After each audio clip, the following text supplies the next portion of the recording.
All right, good afternoon, Rotarians. Good afternoon.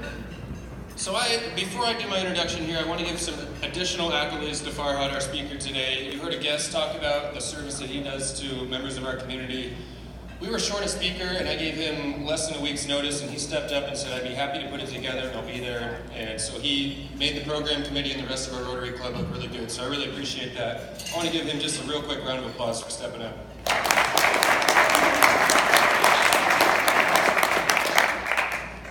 So what an honor to introduce today's keynote speaker, Farhad Ghafarzadeh. Farhad founded and owns Green Drop Garage, an eco-friendly auto repair shop. Farhad has a degree in molecular biology from UC Santa Cruz. He's been recognized by Portland's Business Journal as a top 40 under 40. They also named Green Drop Garage as one of Oregon's fastest growing companies in 2016 and 2017. Green Drop Garage was an Oregon Ethics in Business finalist in 2016. It was also named Portland's favorite auto repair shop by Willamette Week in 2016. Ladies and gentlemen, let's give a warm Rotary welcome for Farhad Ghafarzadeh.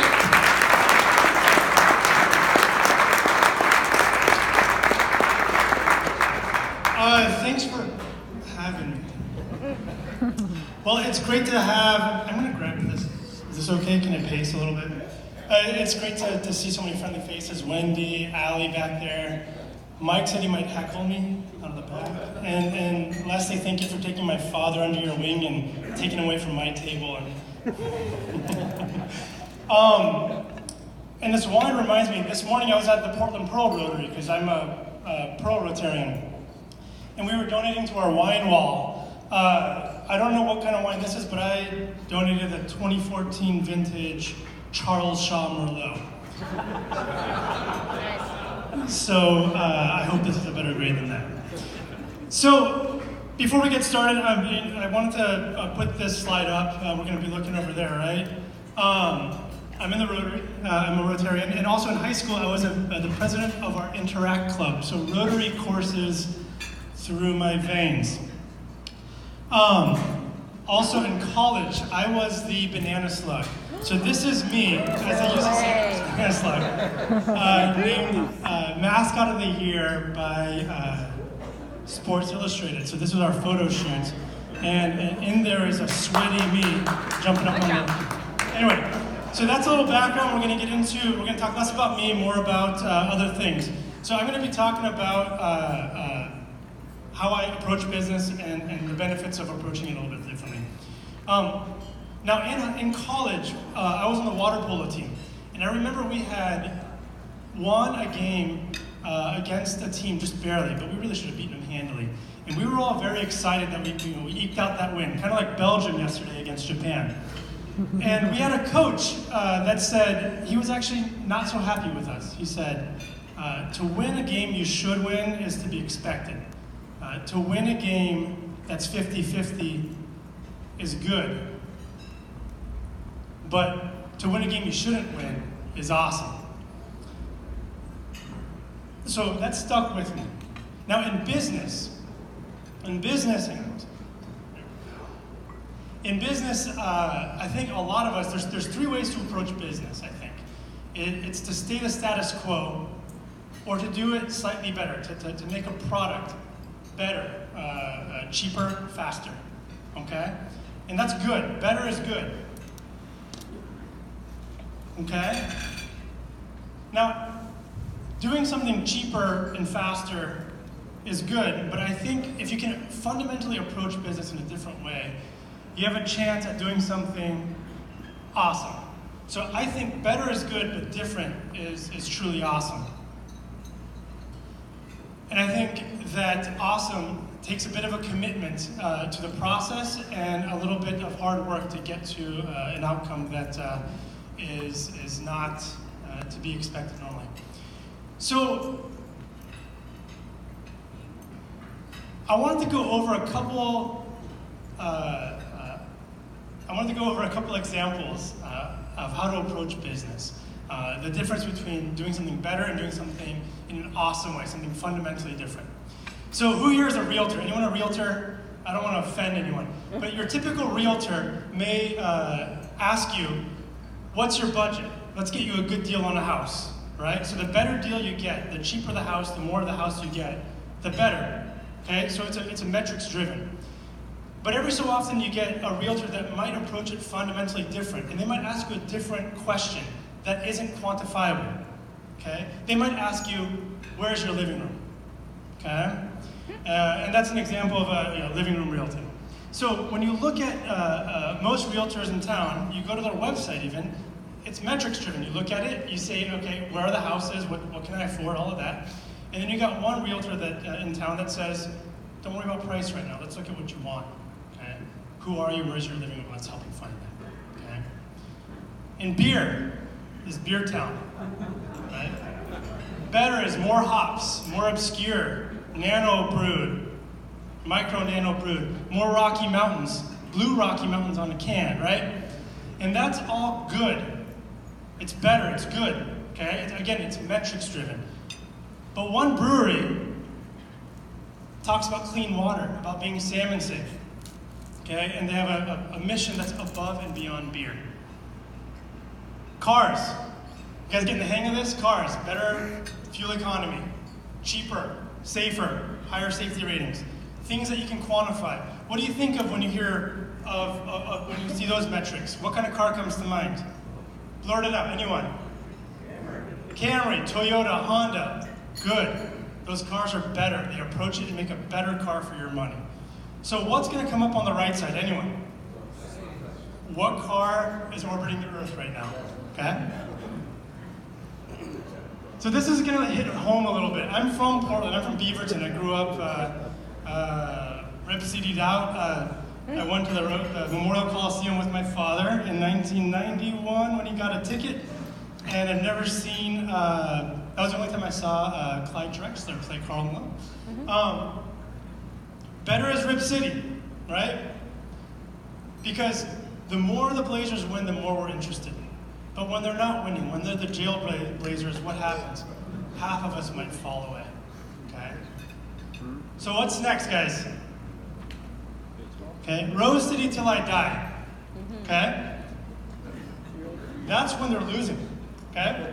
So when you start to compare and contrast better versus awesome, the way I look at it is that you're starting to strip away metrics and you look at what resonates.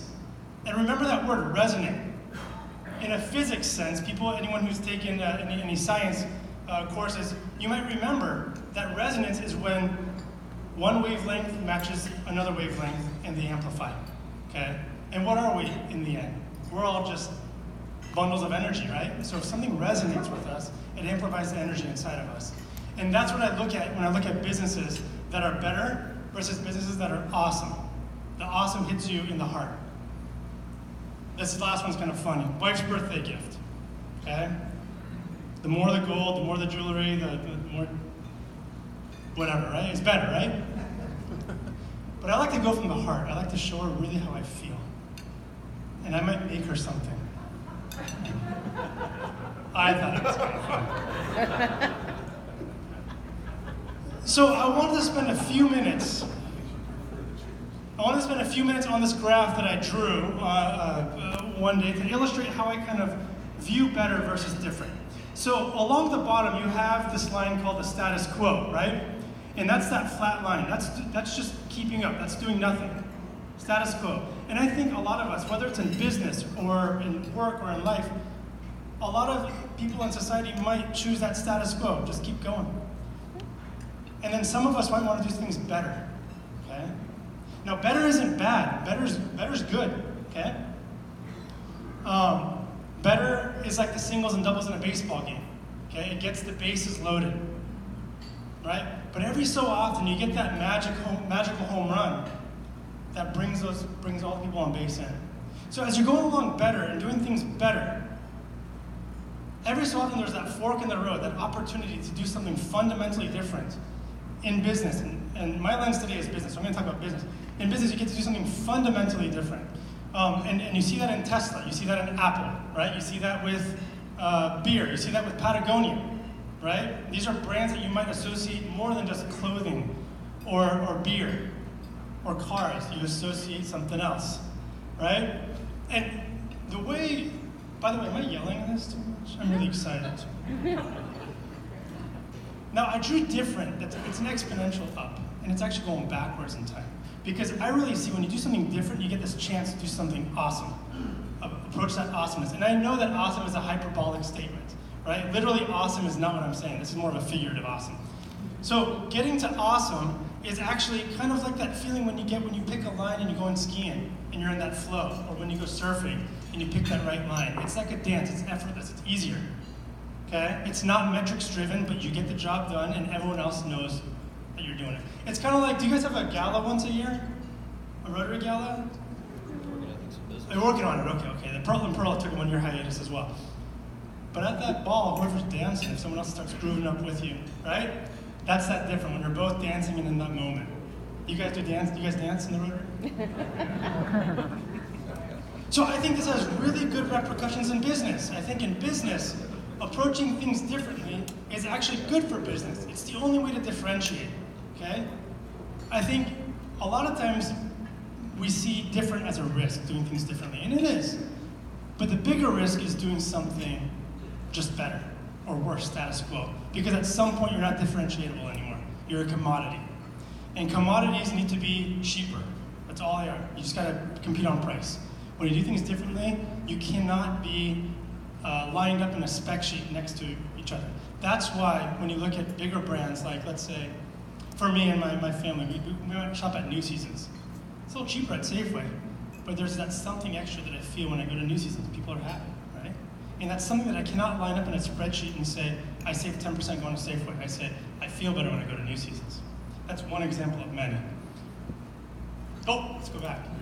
TM, trademark.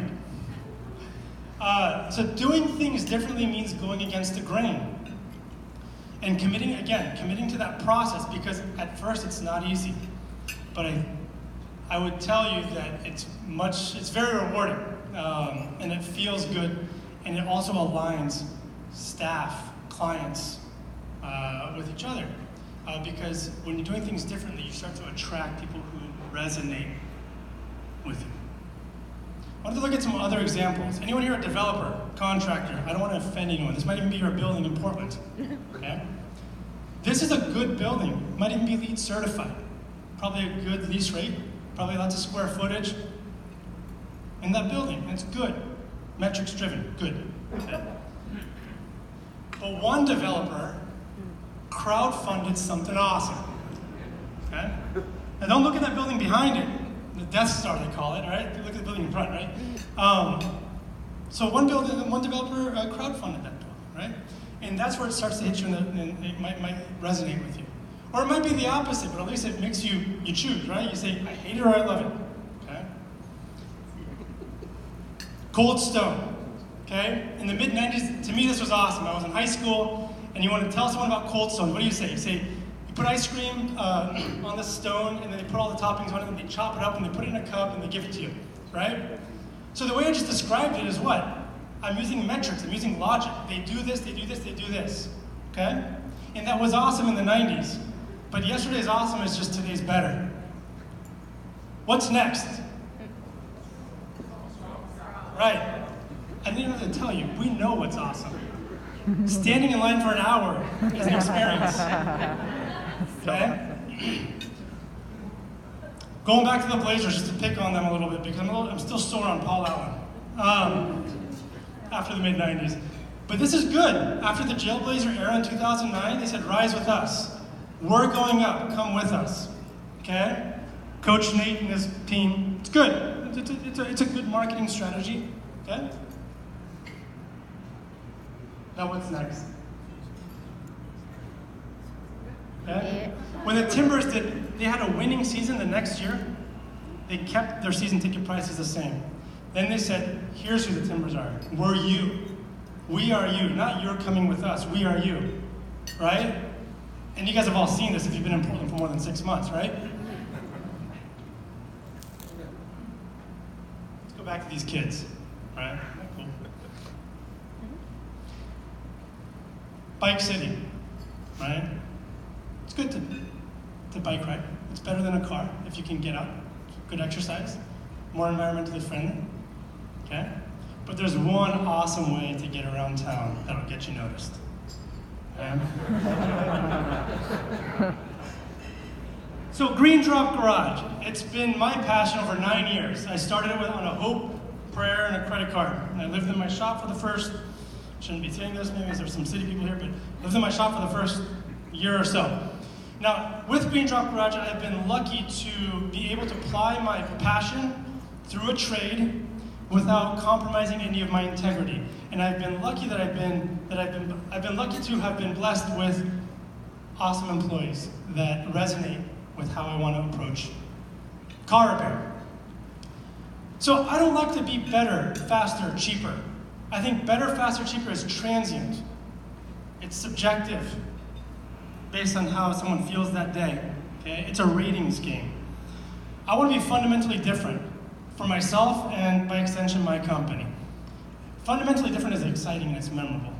And shoot, you might not resonate with everyone, but the ones you do resonate with really become your tribe.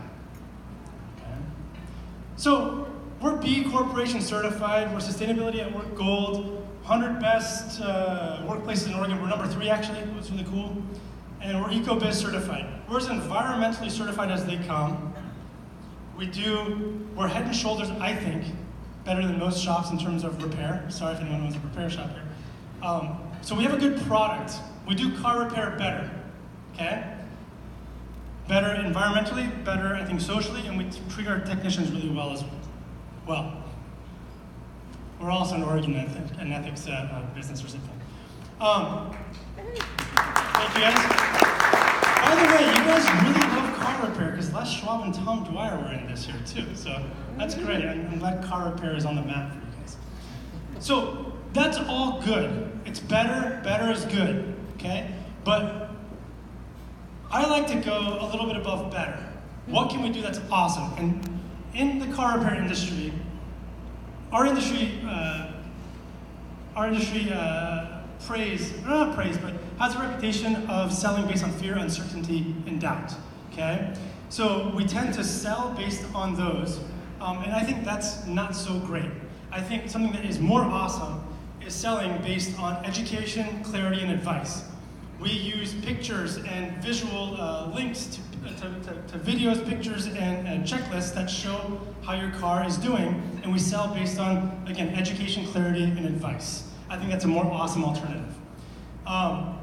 They might give away free beef. Sorry, they were an ethics and business recipient, but they give away free beef with your tires, right? They support Central Oregon ranchers, and that's great. But I think that's been done enough. We give away organic veggies with your eco-friendly oil changes. I think that's a more awesome alternative. They might get you around in a courtesy shuttle, and that's great. It's better than not doing it. You're sitting in the courtesy shuttle with 6 other people aching to get to where they need to go, or itching to get to where they need to go. So we had a couple cars that we would loan out because we didn't want to shuttle people around ourselves because it seemed kind of awkward for this day and age to sit in a car with someone else you don't really know. So instead, we outsourced that to Lyft, and we have loaner bikes. We think it's a more awesome alternative to provide a scalable solution where we can move our clients to where they need to go directly. I think it's a more awesome solution for that problem. We also have loaner bikes, complete with locks, helmets, and lights to get you to work if you so choose. It's more fun pacing this way, right? We also have kombucha on tap and cold brew coffee from Nossa Familia on tap for you to enjoy while your car is getting repaired. We think it's the more awesome alternative to styrofoam cups and Jerry Springer and Car and Driver magazine in that cramped little waiting room. So that's been awesome, but I think that's been awesome. Yesterday's awesome as today's better. It's tomorrow's status quo. So the car repair industry is fundamentally broken. We focus on increasing money spent per client. The more money they spend, the better we're doing, okay? And that's been in many industries, in car repair, in any contracting work, in any dental or medical profession. We look at revenue per client. And what we have to guard against going too far is our ethics, and that's good, But we're fiscally still not aligned with the client. When the client spends more, we do better. So no matter how ethical we are, We cannot break ourselves from that financial model. So I think that industry sucks. Okay, that part of the industry sucks, and I'm in it. Okay, sorry for using such a crass word for such an educated crowd. Car repair sucks. So I thought it would be really good to start to push towards another level of awesomeness, because again, yesterday's awesomeness was all that we had been doing.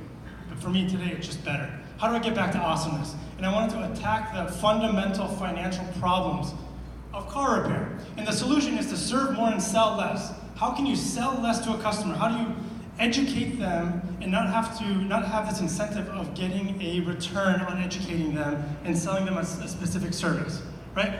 And when we sell that specific service, we say, here's our cost, here's our margin, here's the sale price, okay? How do we reverse that?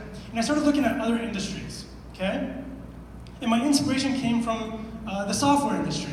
Remember Microsoft Windows, for those Rotarians who've been around for 30 years or more, right? So Microsoft Windows or Microsoft Office, every 2 years you pay $200. If you don't pirate it, you pay $200. You buy it, and then 2 years later they send you the patch that they already had, but they want to sell it to you again, so they sell you that patch. And you're spending a few $100s every couple of years, right?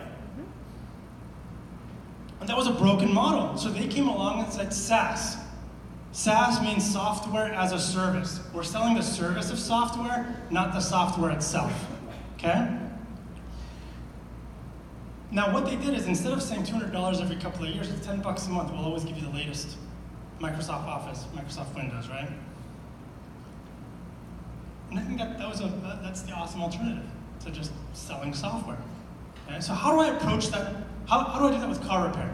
And I thought, why don't I do car repair as a service, CRAS, where I'm selling the service of car repair? How do I get to that, right? So instead of my cost of producing the work plus my margin equals sale price, what if it's constant sale price minus my cost of doing business as my margin? So then the onus is on me to be efficient. Instead of having to sell more, I'm being efficient in maintaining more.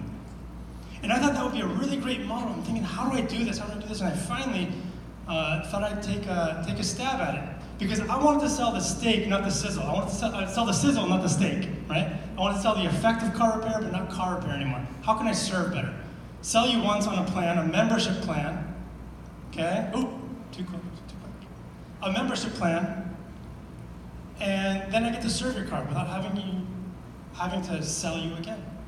So for those of you who have taken a psych course, maybe at some point in your life, you might remember Maslow's hierarchy of needs. So I just hybridize it. Greendrop's hierarchy of car care needs, okay? So at the base, you normally have food, water, and shelter.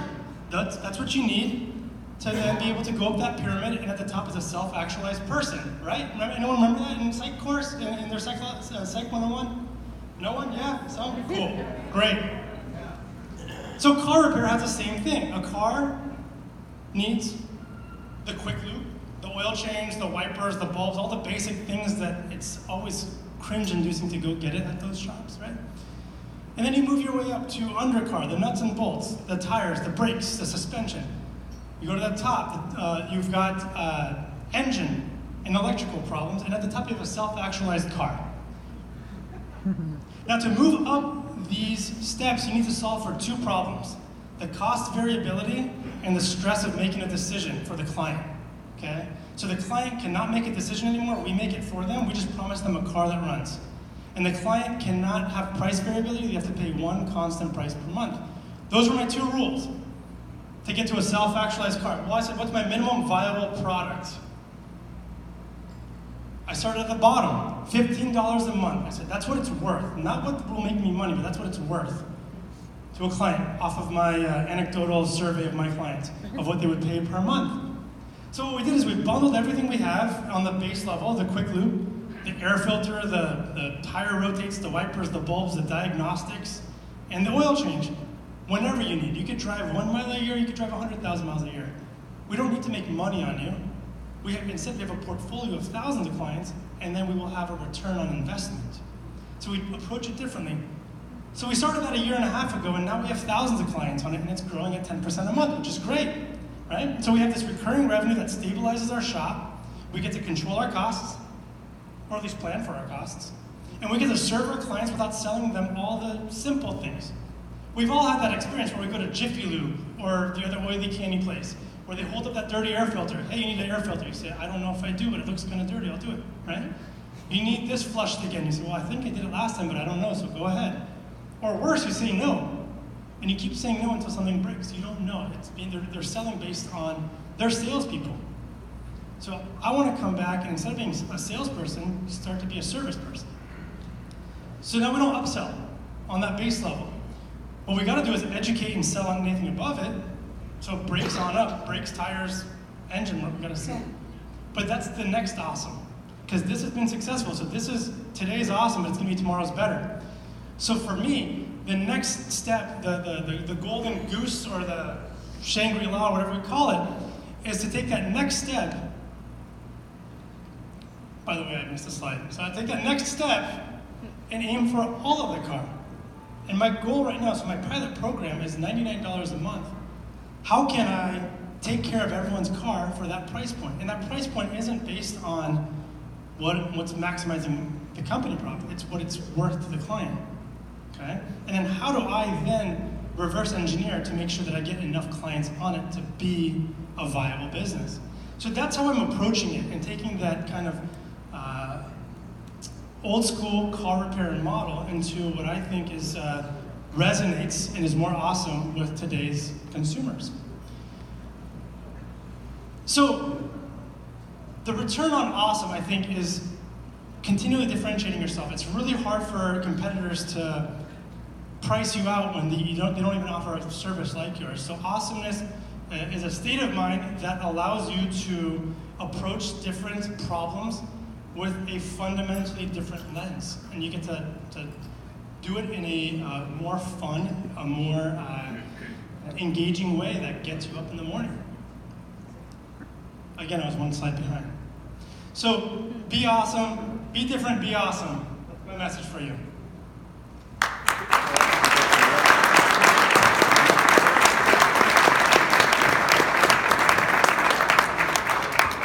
So it's 1:04. Am I standing up here still, or? Any questions? Rotarian Chris Ackerman. So the nature of the vehicles that we are driving is changing. How are you going to refocus your business as the percentage of electronic vehicles or hybrid vehicles changes? Because that's going to change the nature of the equipment that you need and the technicians and all of that. Absolutely, that's a good question. I get that a lot. I think that, well, one, we always, I'm going to take this back out. We have continuing education for our staff. So vehicles that need maintenance at the hybrid or electric level, we have certified staff for that now. So that's covered. Now, there will be some shift in the market in the next 5 to 10 years where I don't know what's going to happen. But all I know is that if we can be in a position to then, if we can zig now and be in that position to then zag to where the market's going, we'll be in a good position. But past 5 years is anyone's guess where this market will be, right? There's still technicians who will only work on old carbureted cars still, right? So they missed all the electronic cars. So I don't want to be that technician. I want to make sure that I'm current. So all we can do is educate ourselves on what is, and then wait for that inflection point to show itself to then make that next move. So good question, but the answer is we'll see. All I can do is respond to what we can do today. Rotarian Phil Levinson.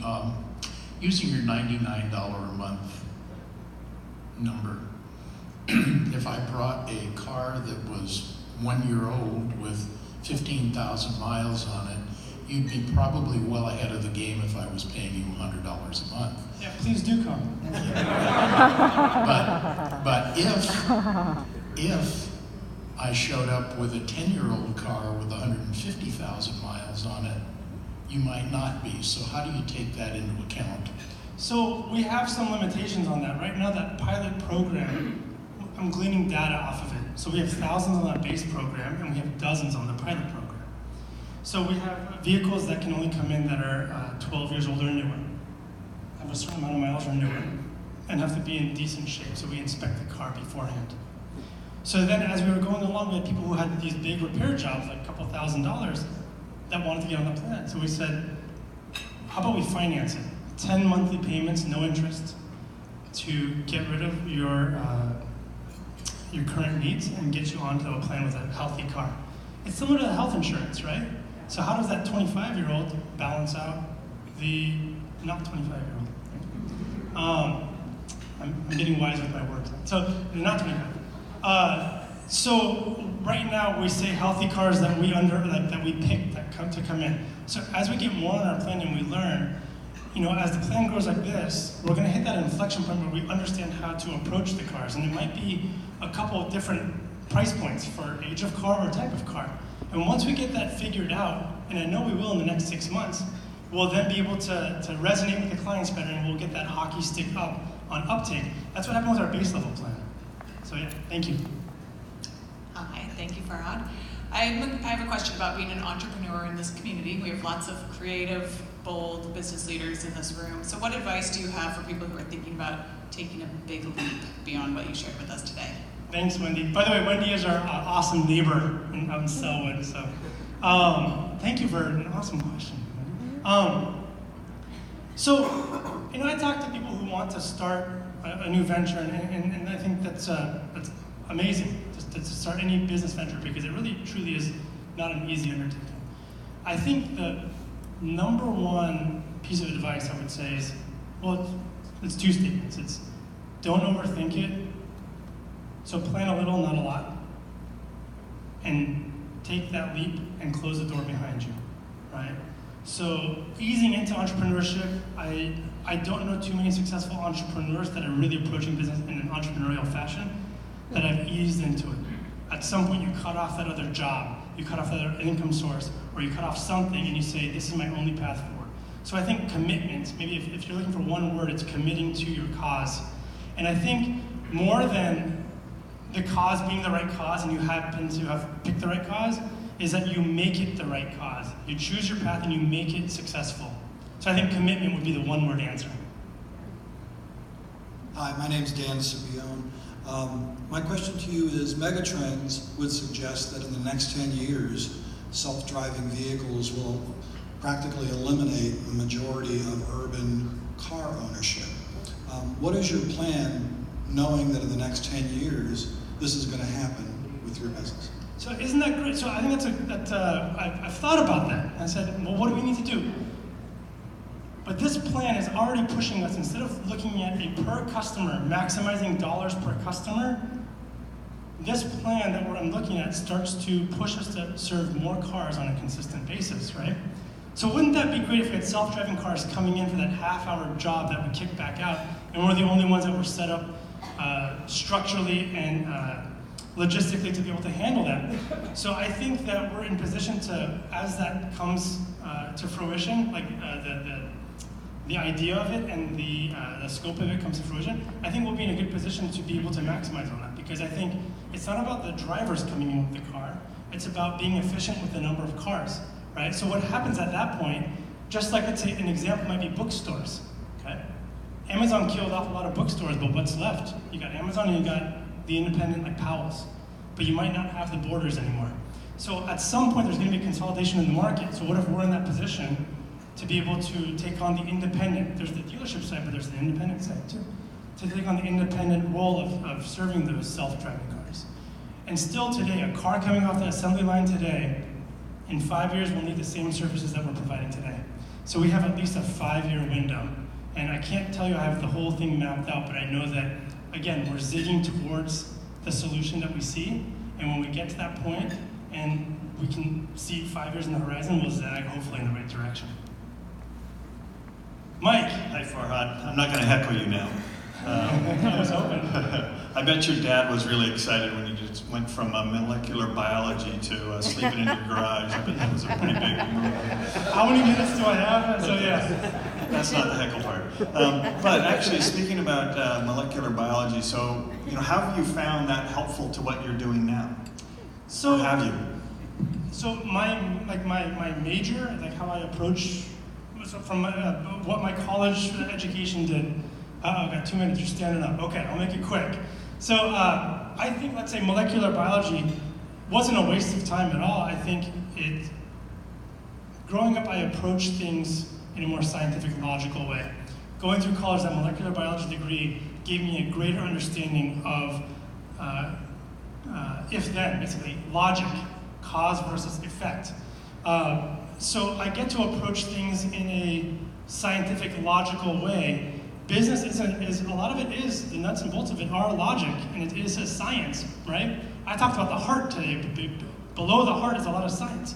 So I think it allowed me to approach the world and to communicate with people in a more educated, in a more, again, logical way. So I don't know if that answered your question, Mike, but that's what I got for you.